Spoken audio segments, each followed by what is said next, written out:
welcoming Mandy Herold to another of our sort of Monday sessions. We're delighted to have Mandy with us. And just to sort of emphasize, this is once again a reminder, it's a collaborative effort. So we have Better Place to Work joining us as well. They're one of our partners. And the whole point of this is to create, really good environments, work environments, some really great insights and tips into creating high performance teams. And the emphasis is on collaborative. I mean, Mandy was amazing the way she sort of sent it out to her network and used the opportunity to generate more interest in this really important subject. And we would encourage you all to do the same. This is a great platform to just get everybody on board and start sharing ideas, getting the chat flowing and getting it going. So Mandy is a very interesting speaker. She's got a strong background in learning. And, we always say people that have that sort of background in learning are often our unsung heroes, whether it's in large organizations or learning institutes. They've got the ability to kind of really connect with people and uncover their purpose and their strengths. And speaking of which, she's got qualifications. She's qualified for global strengths training, something that I'm a massive fan. And it's it creates high performing teams.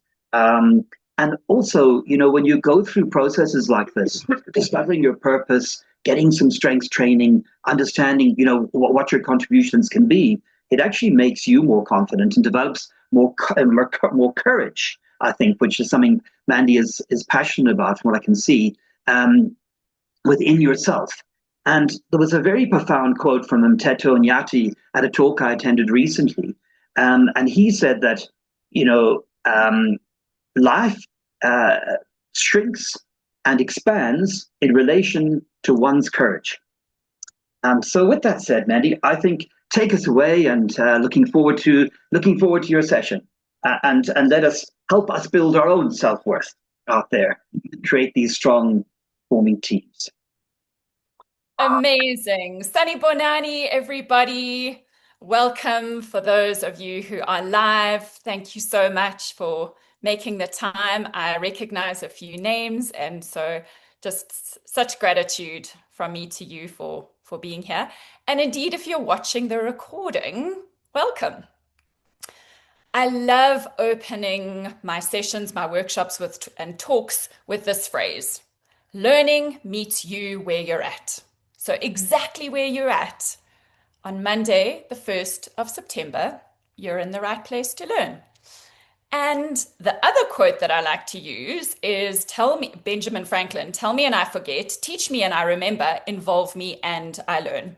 So I'm going to be asking you during the course of the next few minutes to turn off those notifications, to close the other browsers on your computer, to maybe turn your phone upside down, and just to take a nice deep breath with me.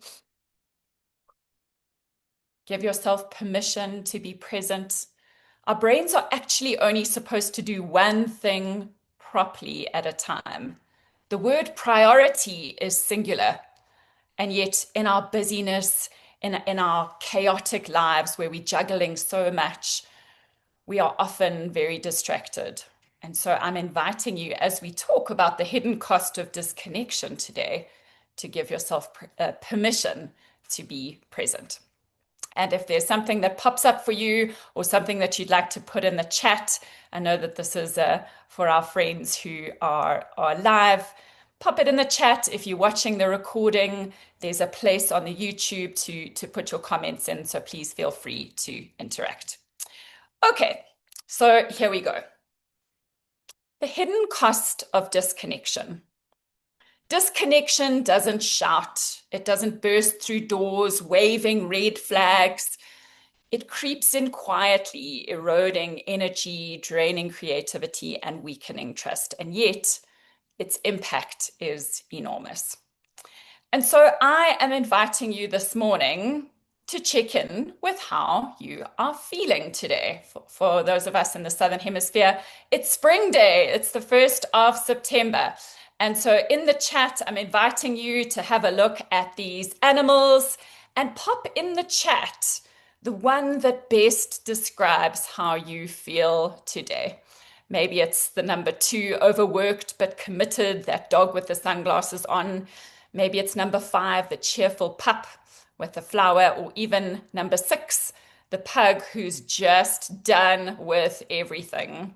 I know that this year has been hard for many, many people. So let's just check in. How are you feeling today? Let's get some answers in the chat. Okay, here we go.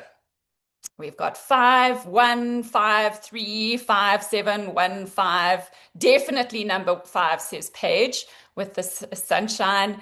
Uh, Amazing. Thank you. Nice to see all these beautiful friends that are here to support me. So again, just checking in with how you're doing. So why does this matter when we think about disconnection? It matters because connection starts here. It starts with noticing ourselves and noticing others. So perhaps you can think about somebody in your organization, in your team, your family, your partner, somebody who's not okay right now, and they are telling you that they are disconnected. So hello everybody, my name is Mandy. I help ambitious women to love themselves more so they feel less invisible and more connected. Because I believe that when you upgrade your self-worth, you become calmer, clearer, and more courageous. Initially, when I was chatting to Kathy about this topic of disconnection, I used the spelling DYS for dysfunction, disengagement, dysregulation. And I think that that more accurately talks to why this disconnection is hidden and costly.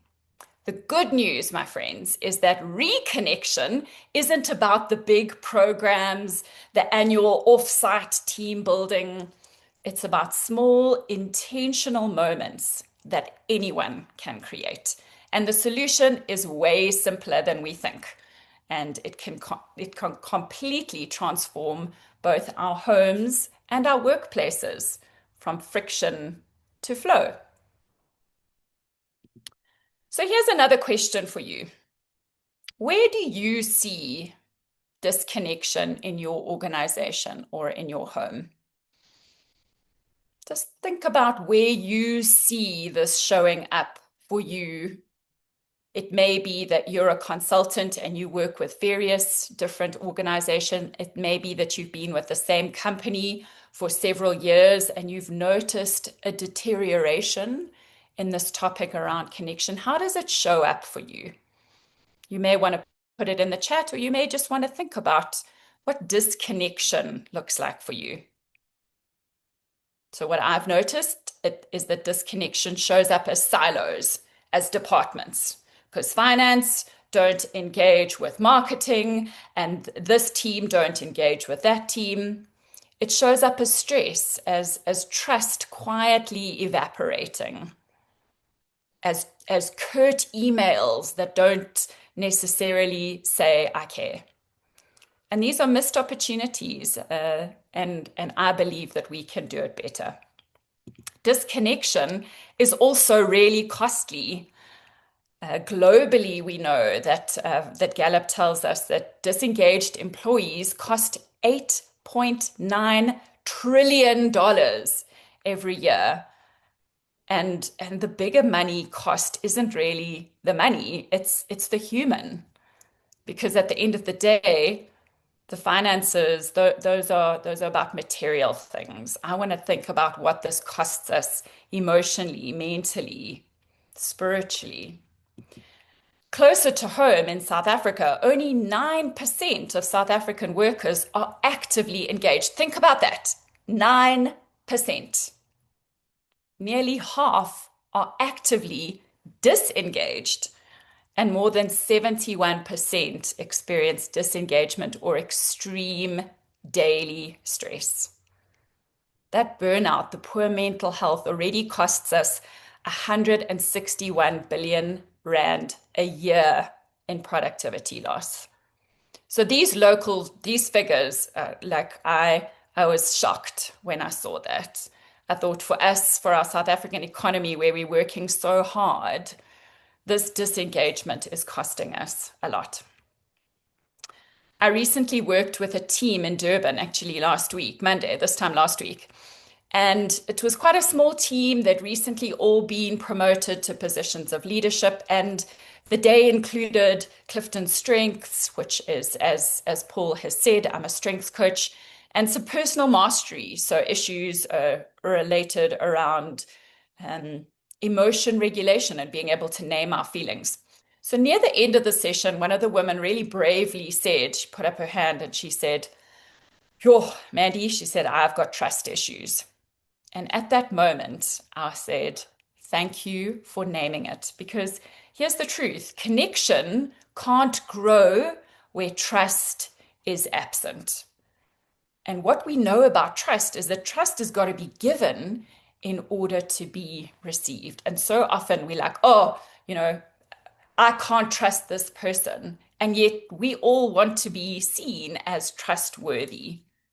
So that moment wasn't about the tools or the frameworks that I was introducing the team to. It was about being seen.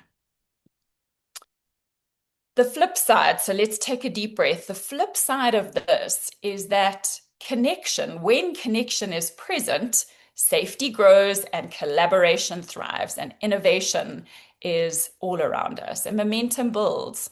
This weekend we were away, my husband and I ran a retreat near Clarence, and there wasn't much Wi-Fi. And it got me thinking about our session today, about being disconnected. And you don't kind of notice, when there's one or two bars and every now and again something pops up. You only notice like what it feels like to be really connected when you've got fast internet, when you can send and receive what is necessary for you. So I play at the intersection of science, soul, and sass. So really quickly, I want to talk about the brain because I love talking about the brain. The brain is a magnet for negativity. So when we think about disconnection, we automatically want to go into self-preservation mode. The research tells us we have about 60 to 80,000 thoughts a day, and most of them are negative and repetitive. It's exhausting being in our brains. I often say if you spoke to your friends the way you spoke to yourself, you'd have no friends. So there's a negativity bias there in our brains. When we talk about soul, I want to talk about belonging because we are connection making machines. We are looking for those bids for connections, both in our workspace and in our personal space. We are hardwired for belonging. And then a little bit of sass. We don't need another, I put this image on, it's a little bit of a low res image. But often when we think about team building, we think about, let's do another spaghetti and marshmallow tower. Let's see which team can build the highest tower.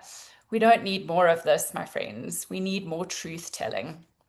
And so that was science, soul, and sass. I recently came across a book called The Culture Code by Daniel Coyle.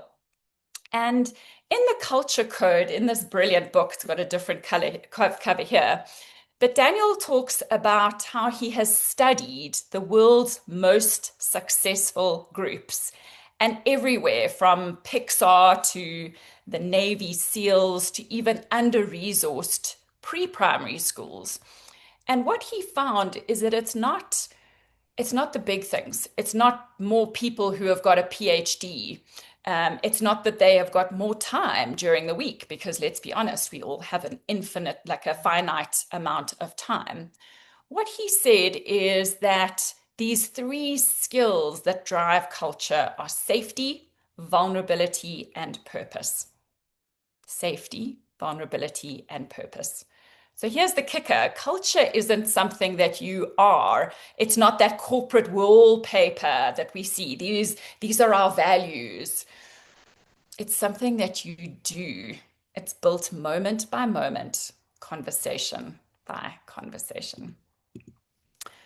So I have put together, I'm going to skip this one just in the interest of time. It talks about the fact that we need workplace besties, and that's what helps us to feel more connected. I've put together a little framework, just a quick acronym for a Monday morning when you probably have got lots on the go. And that acronym is SEE. So this is where we can actually build the kind of culture that fosters that connection. And so we see less disconnection. The first S stands for safety. We talk about psychological safety. And again, this talks to the fact that the brain needs to feel safe. That brain is scanning for danger all the time. And if we can feel safe in ourselves, if we can take ultimate responsibility for our safety, because at the end of the day, no one is coming to save you. And we often outsource that psychological safety to an organization, to an HR department. And I'm saying, let's help ourselves to feel safe just by taking that deep breath. Helps to send a message to our brain that our bodies are a safe place to be. So that's the first S in C. The second S is empathy. Empathy. I also love talking about empathy because empathy is the highest skill that we can achieve in our brain. Anyone know what the lowest skill is? If empathy is the highest skill that we can achieve in our brain, the lowest is opinion, because everybody has got an opinion about everything. But to really put yourself in someone else's shoes, understanding before we rush to fix, that is a superpower. So that's the second E for empathy. The third E is for engage. So inviting people in, involving them, celebrating them. I recently worked with a team at quite a big bank in South Africa. It's not important who the bank is because I think that these things, oh, there's my timer to say I need to stop or need to start wrapping up so that Paul doesn't crack the whip. I worked with a big team at a big bank in South Africa and two women who work on the same floor. So they're a few meters apart from each other, and they've both worked at the bank, one for a little bit longer, but in the same space for 6 years. During the session that I ran, it was the first time that they'd actually made an introduction, had that eye contact. The culture code talks about belonging cues where you just smile at somebody, just smile and say hi.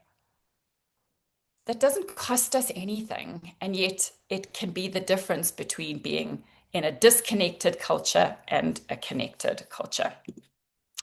Okay, so that's SEE. Safety, empathy, and engagement.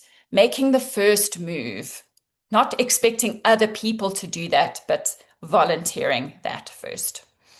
So some of the terms that are synonymous with this disconnection, quiet quitting. I've recently heard about quiet cracking. And that's basically just going through the motions of you showing up, you doing your job, you leaving, you going back the next day, that hedonic treadmill. I just need to get through this project. I just need to get through to Friday. I was supposed to meet with some friends who are teachers in our 3-term schools. August holidays was a space for them to connect. And the Monday after the school holidays had begun, out of 3, all 3 of my friends were not well. Fever blister, flu, other bits and pieces, they weren't well because we tend to hold on and our nervous systems are not okay. So what if we flipped the script as I wrap up here? What if we flipped the script? What's the best thing that could happen if we made connection louder and more noticeable? And what happens if we took that responsibility and started with us? I've got a client that works at the one and only hotel in Cape Town. And when I visited there, they've got this gesture, this greeting of subtly placing one's hand on one's chest. Again, the photo is not great, but you get the picture. It's a token of an affectionate respect, expressing the heart that they put into their efforts on your behalf. And you can't believe how that's contagious. Like all of a sudden, I've been there for about 10 minutes and a few staff members are doing this. And all of a sudden, I start doing this too because I feel seen. I feel that there's a sense of connection and belonging. And so, in wrapping up, let's think about the C framework, how you can use this for you. Safety, take a nice deep breath. Empathy, putting yourself in other people's shoes, not over empathizing. I've got some friends on the call with empathy in their top 5 of their strengths profile. They need a little bit more boundaries. So there's a healthy degree of empathy as well. And then engaging, making that first move. I am Mandy. I'm the connection coach, and I can't wait to connect with you. And so I'm going to hand over to Paul, and I believe we have some Q&A happening now. Lovely session, Mandy. Thank you. We have a lot of conference organizers sort of either on the call or that will watch the video afterwards. They're often looking for speakers that could come in and engage with their audiences and that sort of thing. So maybe before we just jump into the questions, we've got a few minutes. Are there any conferences where you just love attending and you've walked off that stage and you've made a profound difference in the way that you wanted to, and you just know leaving that people are going to make a significant change. And I would just like to add, I loved your interactive way of going about things. We have this whole sort of fuel, ignite, accelerate at Unique Speaker Bureau, and ignite is a big thing to try and get right. Everybody loves engagement, but not everybody knows how to do it. And I think you really got us working with you throughout your presentation today. And thought that was awesome, and there are some questions in the chat as well. But maybe just we could start with that because I would like to promote you more to our customers. Mm. Thank you, Paul. And the answer to that question is that I think anybody who is willing to learn. So conferences are about learning, and I guess I can't really name one specifically because for me, I want to leave people with practical tools that they can make changes in their lives from the minute that they leave the conference venue. Recently, I spoke to 150 teachers and educators, and one of the gentlemen came up to me at the end of the session. He said, Mandy, I'm a few months away from retiring. And he said, I've worked at well-resourced schools, so we've had access to amazing professional development. And Paul, he said to me, he said, this 90-minute session is the best professional development I've ever attended. And so for somebody who's nearing the end of their career, I certainly saw that as a huge pat on my back. And I was so grateful. Actually, a friend was taking photos of me and I was like going like this, like, what? Are you saying that this was so valuable to you of all the sessions you've attended? And so I think that being able to meet people where they're at, being able to engage with them heart to heart, I'm really passionate about keeping it real and being authentic. So yeah, I look forward to engaging with you. Lovely. And that answer kind of was a testimony to your character. All right, let's jump into the questions.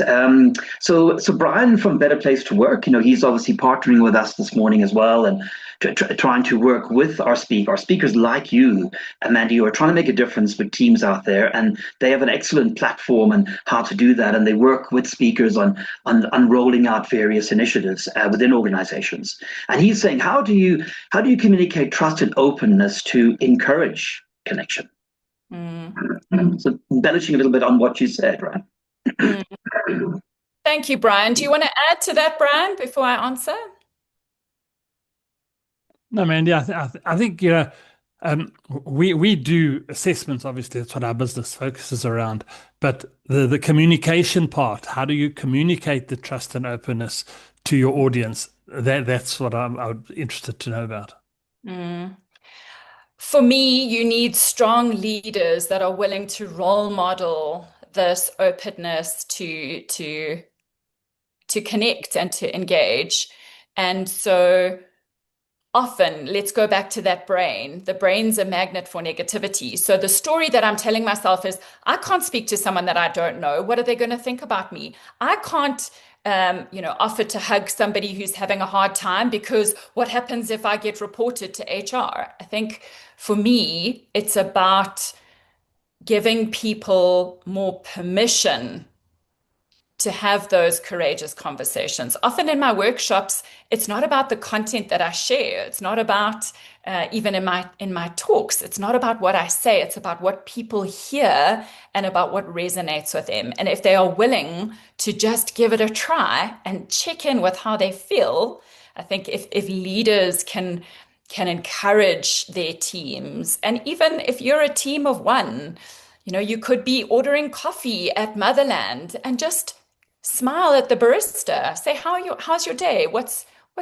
been the best part of your day so far? I think, yeah, Brian, that willingness to put yourself out there in a way that may feel really uncomfortable initially, and just see what that feels like. So it's infectious, is what you're saying, really. And it's almost like it comes into a bit of company culture in some ways as well. The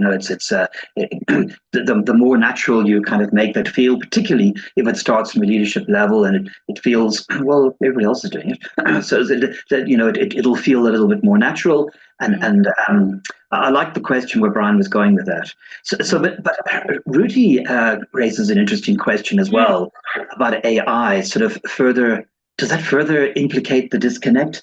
It's kind of interesting. It's meant to help us communicate better, isn't it? And sell ourselves and be more influential and everything else. But I mean, has he got a point? Mm. Yeah. So Ruti, thank you for that question. And yeah, she's definitely got a point there. Where I see the question about AI is how you use it. And so I have got the paid version of ChatGPT. And so even before this call, Paul, I said to ChatGPT, my app on my phone, help me run through the main points of my presentation. Now, how could this be used for connection? It could be used as a prompt and as an encouragement for you to say to Chat, what are 2 or 3 ways that I can engage more meaningfully in the world around me? So if you use AI as a tool to help you think about ways to connect, then it's great. If you're just going to keep it to yourself and be insular and only use it as a tool for your own learning, then I don't believe that it could facilitate deeper connections. You can see whether something's been written by chat. You can see in an email, in a LinkedIn post. And so I feel like if you use the information and if you use it as a tool, it can certainly help engagement. Depends on how you use it. Interesting one. Gotcha. Okay, so yeah, again, the openness, talking about it, sharing, trying to make it your own in some ways as well. And a good example with you this morning. Ruthie, I hope that helped. And please excuse my gender confusion. Nothing worse than a confused Irishman. Great. Well, I mean, I don't think there's any more questions for us, Mandy. Just lots of very nice compliments. Can I join in there, Paul, with a question to Mandy? Absolutely. Hi, Mandy. This is Yeah. Shay, and everything you're talking about this morning aligns with an even better place to work, which is all about helping people to enjoy work life more. So, masses of alignment, masses of continuity. What I would love a bit more from you would be in relationship to how do we actually grow that trust, which is so important to connection. And not the high level stuff, it's the down to earth stuff. Like you mentioned, getting a coffee and smiling at somebody. All of that will be within their control. So have you come across some very simple techniques, things you do, which Mm. grow connection? Thank you. Thanks, Shay. I believe that trust is built in small moments, which is Yeah. why the annual team building, it's too late.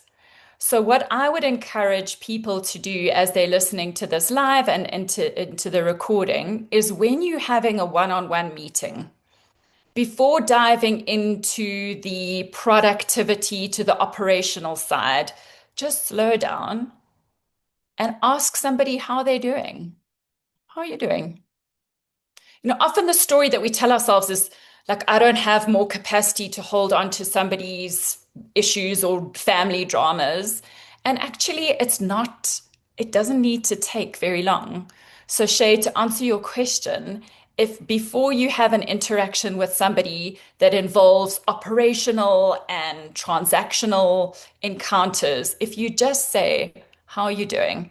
And actually be brave enough to role model, I'm having a really tough time with my teenager right now. It feels like a lot.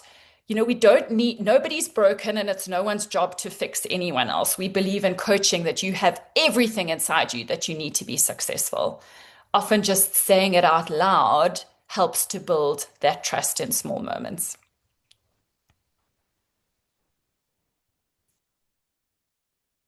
Lovely.